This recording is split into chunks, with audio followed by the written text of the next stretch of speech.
여러분 안녕하세요. 주식의 소리의 애소리입니다. 오늘 애봉봉 우리 식구들 댓글 달리는 거 쭉 보니까 평소에 얼마나 좋은 일들을 많이들 하셨는지 SD 바이오센서 균등 배정에서 추첨에 당첨되신 분들이 훨씬 많더라고요. 저는 NH 2주, 삼성은 0주 이렇게 2개 증권사나 꽝인데 말이죠.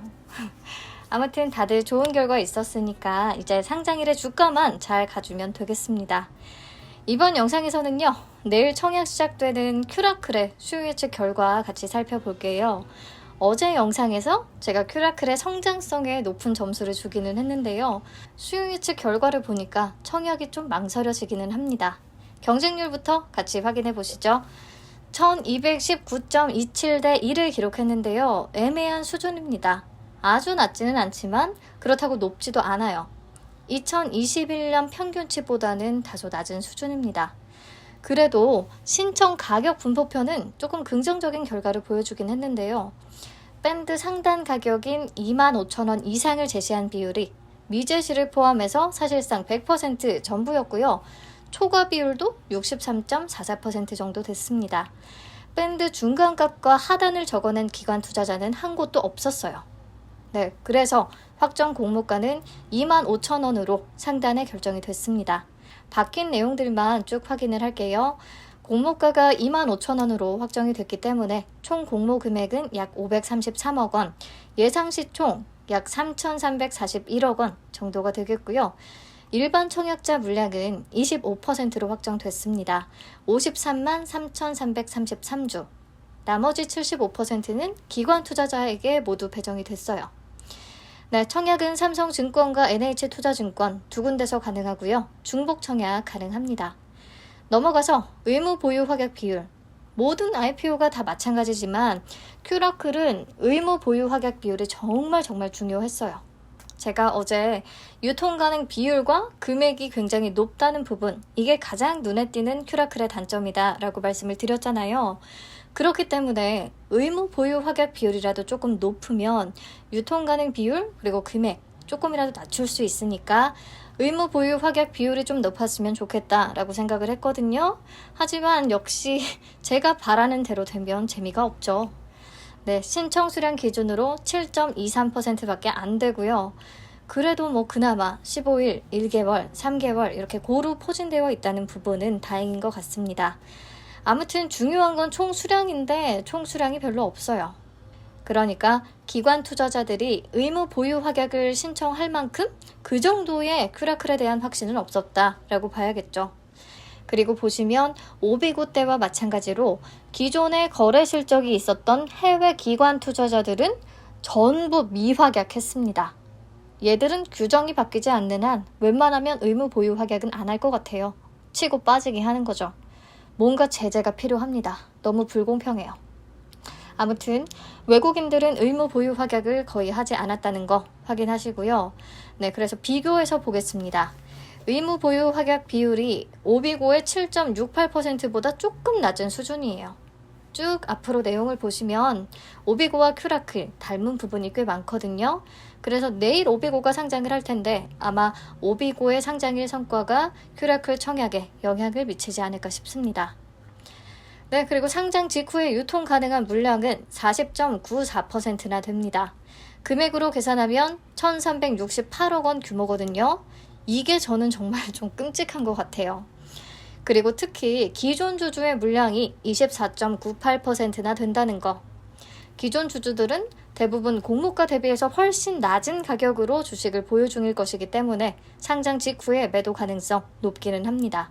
근데 어제 영상에서 제가 조금 희망 회로를 돌렸었죠.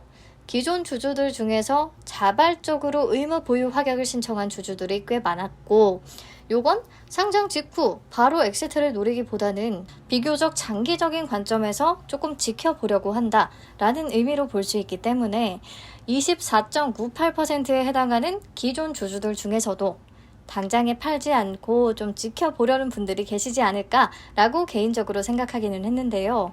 우리는 최악의 경우를 미리 준비하는 게 좋으니까요. 이렇게 희망 회로를 돌리기보다는 기존 주주들의 물량이 상장 당일에 전부 시장의 매도 물량으로 나올 수 있다는 생각을 해야 할 것 같습니다. 그렇다면 정말 쉽지 않겠죠. 네. 그리고 비교해서 보면 눈에 딱 들어오죠. 유통 가능 비율이 굉장히 높다는 거, 그리고 유통 가능 금액은 정말 손에 꼽게 높다는 거. 쿠콘의 1,534억 원보다는 조금 낮은 수치인데, 쿠콘은 그래도 의무 보유 확약 비율이 30.9%나 됐고요. 또 기존 주주들의 물량은 상장 직후 유통 불가능했어요. 그러니까 큐라클의 상황이 엄연히 더 안 좋은 거죠. 네, 그래서 여기까지 내용을 정리하면요. 수요 예측 경쟁률은 그냥 뭐 적당한 것 같다. 2021년 평균 대비해서는 조금 낮은 수준이다. 기관 투자자들은 미제시를 포함해서 사실상 100% 전부 밴드 상단 이상 가격을 적어냈다. 그래서 공모가는 25,000원으로 확정이 됐다. 요게 그나마 긍정적인 부분이라고 볼 수 있겠습니다. 네, 의무 보유 확약 비율은 7.23%로 낮은 편이고, 특히 기존의 거래 실적이 있는 해외 기관 투자자들은 전부 미확약했다. 이 부분에 대한 제재가 필요하다고 개인적으로 생각한다. 그리고 상장일 유통 가능 물량과 금액이 가장 큰 문제인데, 의무 보유 확약 비율마저 낮아서 배정 후에도 유통 가능 비율과 금액을 크게 낮추기는 어려울 것 같다. 그러니까 수요 예측 결과는 그저 그렇고 공모주로서의 매력은 없다라고 할 수 있겠네요. 안타깝네요. 네, 다음으로 공모가 산정 내역은 어제 영상에서 봤기 때문에 간단히만 다시 짚도록 하겠습니다. 비교회사로 유한양행, 종근당, 녹십자를 선정했는데요. 큐라클은 2020년 매출이 빵, 당기순 손실 29억 원을 기록하고 있죠. 그렇기 때문에 비교 기업들과 실적 차이가 엄청 큽니다. 당연히 논란이 있을 수밖에 없는 부분이겠죠. 그리고 특히 녹십자의 퍼가 47배를 넘어서기 때문에 세계 회사의 평균 퍼가 굉장히 높아졌습니다. 28.85배. 그리고 2024년 추정 순이익을 기준으로 평가 가액을 계산했어요. 추정치를 활용했기 때문에 큐라클의 임상 과정에서 차질이 생기거나 또 기술 이전 계획에 문제가 생기면 실현 순이익은 크게 낮아질 수 있다는 거 우리가 알고 있어야겠죠? 사실 이런 문제들은요, 기술성 특례 상장 기업들에는 모두 동일하게 적용되는 문제점이에요.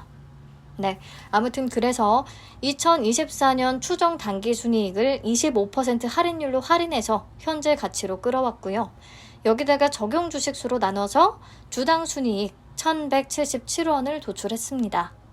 1,177원에 평균 퍼 28.85배를 곱해서 주당 평가가액은 33,963원으로 계산을 했어요. 공모가 25,000원 기준으로 적용된 할인율은 26.39%입니다. 할인율이 그리 높지는 않은 편이에요. 그러니까 비교 대상 기업도 문제를 삼자면 문제가 될 수 있고, 퍼도 높은 편이고 2024년 추정치를 활용했고 거기에 할인율도 그닥 높지 않다. 그러니까 공모가는 당연히 현 시점에서 고평가됐다고 할 수밖에 없는데요. 그래도 기관 투자자들이 모두 밴드 상단 이상의 가격을 제시했잖아요. 그것을 보면 비교적 큰 논란은 없는 듯 합니다. 그리고 지금까지의 내용을 보시면 아시겠지만 오비고와 닮은 부분이 참 많아요. 아직 실적으로 증명되는 부분은 없지만 성장 가능성에 점수를 많이 줄 수 있다는 부분. 오비고는 스마트카 플랫폼 업체였고요. 큐라클은 세계 유일한 플랫폼 기반으로 난치성 혈관 내피 기능 장애 치료제를 개발하고 있죠. 기술성 평가에서 AA 등급을 받기도 했고요. 물론 이 성장 가능성에 대한 점수는 개인마다 판단이 다릅니다. 네, 그리고 수요 예측 결과도 둘 다 애매한 것이 비슷했고요. 의무 보유 확약 비율도 7%대로 비슷하죠. 그리고 높은 유통 가능 비율까지도 비슷합니다. 유통 가능 금액은 큐라클이 훨씬 높기는 하지만요. 그리고 기존 주주의 물량이 많다는 부분까지도 비슷합니다. 그래서 내일 오비고의 상장 성과가 큐라클 청약에 영향을 줄 수 있을 것으로 보입니다. 여러분들도 오비고의 흐름을 잘 지켜보세요. 네, 그럼 청약 한도와 배정 물량 다시 확인하고요. 마지막으로 정리하면서 끝내도록 하겠습니다. 삼성증권의 온라인 전용 50% 기준으로 청약 한도는 11,250주고요. 청약 증거금으로 계산하면 1억 4천만 원 정도가 됩니다. 온라인 수수료는 2,000원인데 혹시 내가 배정을 한 주도 받지 못하게 되면 수수료는 부과되지 않고요. 환불금 징수 시에 차감되기 때문에 추가로 수수료를 준비할 필요는 없습니다. NH투자증권은 100% 기준 3,200주 청약 가능하고요. 최대 청약 증거금이 그럼 4천만 원이에요. 많이 청약하고 싶어도 못한다는 거. 네. 그리고 배정 물량은 삼성증권이 45만 3,333주, NH투자증권은 8만 주밖에 안 되거든요. 그래서 NH투자증권의 경우에 균등 배정 물량이 4만 주밖에 안 되기 때문에 균등을 한 주 받는 게 쉽지 않을 것 같습니다. 그리고 삼성증권은 청약 건수가 한 15만 건에서 20만 건 정도로 접수된다고 하면 한 주 받을 수 있을 것 같아요. 추첨 당첨되면 2주 받을 수 있겠고요. 네, 균등을 받기는 쉽지 않은 IPO라는 거 파악하셔야겠고요. 그래서 어제 영상에다가 오늘 수요 예측 결과까지 더해서 최종 결론을 내보겠습니다. 큐라클은 난치성 혈관 질환에 특화된 신약 개발 회사고요. 세계 유일한 혈관 내피세포 기능장애 차단 플랫폼을 보유하고 있고, 이 플랫폼을 기반으로 3가지 신약을 대표적으로 개발하고 있다. 이 3가지 신약 모두 임상이 차질 없이 잘 마무리된다면 세계 최초라는 타이틀들을 얻을 수 있겠고, 또 3세대 혈관 치료제로서 환자들에게 새로운 세계를 열어줄 수 있겠다는 기대감이 있다. 특히 기술성 평가에서 역대 4번째로 AA 등급을 따낼 만큼 그 기술력은 인정해 줄 수 있는 기업이다. 근데 저는 그래서 큐라클의 성장성에 점수를 좀 줬었던 거죠. 네, 하지만 아직 모든 신약 파이프라인이 임상 중이기 때문에 매출로 잡히는 게 전혀 없어요. 회사 측에 따르면 2022년부터 매출액이 발생하고 2023년에는 흑자 전환할 것으로 예상이 되는데요. 회사의 추정치이기는 합니다. 네, 이번 공모는 신주모질 93.8%, 구주매출 6.2%로 진행되는데, 권영근 최대 주주가 지분율이 원래도 낮았음에도 불구하고 구주매출로 본인 주식을 좀 내놨다는 게 깨름직하기는 합니다. 하지만 권영근 최대 주주를 포함해서 총 8인의 주주가 공동목적 보유 확약을 체결했고, 이들의 총 지분율은 공모 후 33.16%가 되기 때문에 안정적인 경영권에는 문제가 없을 것 같고, 이들이 모두 자발적 의무 보유 확약을 최대 3년까지 했다는 부분은 좀 긍정적으로 평가할 수 있겠습니다.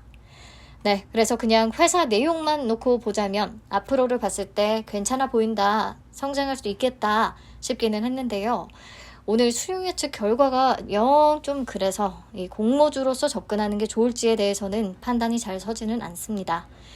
의무 보유 확약 비율이 낮고 유통 가는 금액이 높으니까 사실 공모주로서 메리트는 없다고 봐야겠죠. 기존 주주들의 비율이 높은 것도 단점이고요. 그래서 큐라클도 오비고와 마찬가지로 본인의 투자 성향에 따라 판단을 하셔야겠습니다. 공격적인 투자형인데 내가 큐라클의 성장 가능성에 높은 점수를 좀 주고 싶다면 위험을 무릅쓰고 공모주에도 한번 덤벼보시는 거고요. 반대로 안정적인 투자 성향이라면 객관적인 수치들은 부정적인 게 훨씬 많기 때문에 가볍게 패스하시면 되겠습니다.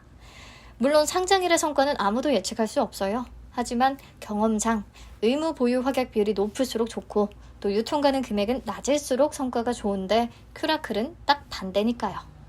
네, 그래서 저도 내일 오비고의 성과를 보고 최종 판단하려고 합니다. 우선 오비고 좋은 결과가 있었으면 좋겠네요. 날도 이렇게 푹푹 찌는데 주식이라도 올라야 마음이라도 시원하지 않겠어요? 내일 시원하게 인사드릴 수 있었으면 좋겠습니다. 오후 시간 잘 마무리하세요.